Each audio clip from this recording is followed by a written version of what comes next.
ಅವರು ಸಂತ ಶರೀಫರ ಪಾತ್ರವನ್ನು ಮಾಡಬೇಕಾದ್ರೆ ಸರ್ ಕೆಲವೊಂದು ಸಲ ಈ ಪಾತ್ರಗಳು ಕೂಡ ಮನುಷ್ಯನನ್ನು ಪರಿವರ್ತನೆ ಮಾಡ್ತಾವೆ ಅನ್ನೋದನ್ನು ಅವರು ತಮ್ಮ ದೃಢೀಕರಣ ಮಾಡಿ ಹೇಳಿದ್ರಿ. ಮತ್ತು ಇನ್ನೊಂದು ಸರ್ ಶಿರಗಾಮ ಅಂತೇಳಿ ಚಿಕ್ಕೋಡಿಯವರೊಬ್ಬರು ಅವರು ನಮ್ಮ ಬಸವಾನಂದ ಸ್ವಾಮಿಗಳ ಒಬ್ಬರು ಭಕ್ತರು ರೀ. ಅವ್ರು ಏನೈತೆ ಅಂದ್ರೆ ಗುರು ಕರುಣೆ ಅನ್ನೋದು ರೀ, ನೀವು ನಂಬಬೇಕಷ್ಟೆ ಸರ್. ಅದು ಎಂಥ ಒಂದು ಇದ್ರೊಳಗೆ ನಮ್ಮನ್ನು ಕಾಯ್ತೈತೆ ಅಂತಂದ್ರೆ ಅವ್ರು ಒಂದು ಕಾಗವಾಡ ಇದ್ರೊಳಗೆ ಒಂದು ಸರ್ ಆಕ್ಸಿಡೆಂಟ್ ರೀ. ಈ ಕಡೆ ಬೈಕು ಮುಂದೆ ಇವೆಲ್ಲ ರೀ ಟ್ರಕ್ಕು ಇಂಥದ್ರೊಳಗೆ ನಡಕ್ಕೆ ಇವ್ರು ಕಾರ್ ಸಿಕ್ಕ್ರಿ. ಇನ್ನು ಏನು ಜಿಬ್ಬೆ ಆಗಬೇಕು ಅನ್ನೋಂಥ ಆ ಸಂದರ್ಭದೊಳಗೆ ರೀ ಇವ್ರದ್ದು ಫೋನ್ ಬರ್ತದೆ. ಅದು ನೋಡಿ ಯೋಗ ಅನ್ನೋಂಗೆ ಅಪ್ಪಾಜಿ ಆರಾಮಿದ್ರಿ ಅಂತ ಕೇಳ್ತಾರೆ ಇವ್ರು ಯಾರಿಗೆ ಬಸವಾನಂದ ಸ್ವಾಮಿಗಳು. ಅಂದರೆ ಏನೇನು ಸರ್ ನಾವು ಏನೇ ಇದ್ದರೂ ಸಹಿತ ಯದ್ಭಾವಂ ತದ್ಭವತಿ ಅಂದಂಗೆ ರೀ ನಿಮ್ಮ ಭಾವಕ್ಕೆ ಅನುಗುಣವಾಗಿ ಅದು ಭೋಗಿರ್ತದೆ ರೀ. ಆದರೆ ರೀ ಪ್ರತಿಯೊಬ್ಬರಿಗೆ ಸಾಧ್ಯ ಆದಷ್ಟು ಮನಸ್ಸನ್ನು ನಿಲ್ಲಿಸೋಕೆ ಪ್ರಯತ್ನ ಮಾಡಬೇಕು. ಯಾಕಂದ್ರೆ ನಾವು ಅಂದ್ಕೊಂಡಂಗೆ ನಾವು ಮನುಷ್ಯನಾಗಿ ಗೆಲ್ಲಿಸಿದಂಗೆ ಯಾವುದೂ ಆಗೋದಿಲ್ಲ ರೀ.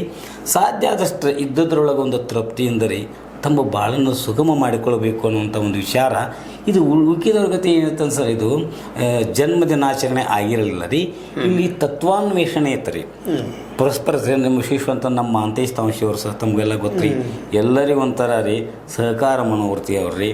ಅವರ ಒಂದು ನೇತೃತ್ವದೊಳಗೆ ರೀ ಮತ್ತು ಅಲ್ಲಿ ಅವರ ಮಿಸ್ಸಸ್ ರೀ ಸರ್ ಯಾವುದೋ ಒಂದು ಸಂತ ಆಗಲ್ರಿ, ಸಾಧು ಆಗಲ್ರಿ, ಅಥವಾ ಒಬ್ಬ ಗೃಹಸ್ಥ ಆಗಲಿ, ಒಂದು ಸಾಧಕರಾಗಲಿ, ಅವ್ರ ಹಿಂದೆ ಅವರ ಧರ್ಮಪತ್ನಿಯರ ಒಂದು ಕಾರ್ಯನೂ ಅಷ್ಟೇ ಶ್ಲಾಘನೆ ಇರ್ತದೆ ಸರ್. ದುಂಡಮ್ಮ ತಾಯಿ ಅವ್ರಿಗೆ ಬಸವಾನಂದರಿಗೆ ಅಭಿಮಾನಿಗಳೆಲ್ಲರೂ ಕೂಡ ಪ್ರೀತಿಯಿಂದ ಒಂದು ಸತ್ಕಾರ ಮಾಡಿದರು. ಅದು ಸಾಮಾನ್ಯವಂತ ಕಾಣಿಸಿ ಅದು ಮುಖ್ಯ ಅಂದ್ರೆ ಸರ್ ಈ ಒಂದು ತತ್ವನಿಷ್ಠೆ ರೀ.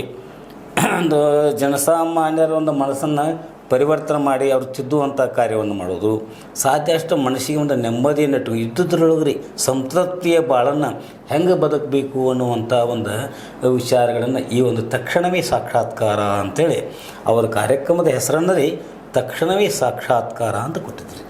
ನಿಜಕ್ಕೂ ಸರ್ ಈ ಸಾಕ್ಷಾತ್ಕಾರ ಅಂದರೆ ತನ್ನನ್ನು ತಿಳಿದು ಸುಮ್ಮನಾಗಿರೋದು ಇದು ಸರ್. ಆ ತನ್ನನ್ನು ತಿಳಿಬೇಕಾದ್ರೆ ಇದು ಜಂಜಾಟ ಐತ್ರಿ. ಯಾಕಂದರೆ ಅಷ್ಟು ಸರಳವಾಗಿ ತಿಳಿಯೋದಿಲ್ಲ. ಅದಕ್ಕದು ಅಧಿಕಾರಿ ಮನುಷ್ಯ ಹಂತವಾಗಿ ರೀ. ಈಗ ಒಬ್ಬೊಬ್ಬ ಸರ್ ಒಂದು ಸತ್ಸಂಗ ಅದರಿಂದ ಏನಾಕೈತೆ ಅಂದ್ರೆ ಅದು ತಿಳ್ಕಂದ್ರೆ ಮನುಷ್ಯ ಹೇಳಿದ್ರಿ ಈ ಬದುಕಿನ ಜಂಜಾಟದೊಳಗನ 75% ಜೀವನ ಇದು ಹೋಗಿಬಿಡ್ತದೆ ರೀ. ಇನ್ನು ಅದನ್ನು ಬಿಟ್ಟು ಈ ಕಡೆ ಬರ್ಬಾರ್ದಂತಾರೆ ಹೊಟ್ಟೆ ತುಂಬ್ಕೋದು ಭಾಳ ಕಠಿಣ ಅದ ರೀ.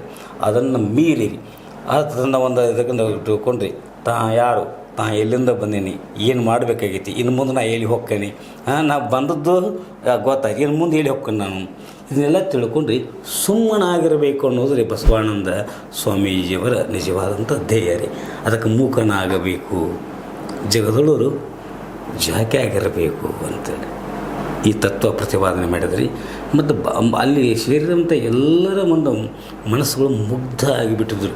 ಒಂಥರ ಅವ್ರು ಹೇಳುವಂಥ ಇನ್ನು ಕೇಳೋದ್ರಿಂದ ರೀ ಹೌದಪ್ಪ ಹೌದು ಅದು ಮನಸ್ಸು ಕಡಿಕೆ ಇಲ್ಲಿ ಲಳಿಗೆ ಹಾಕಿದ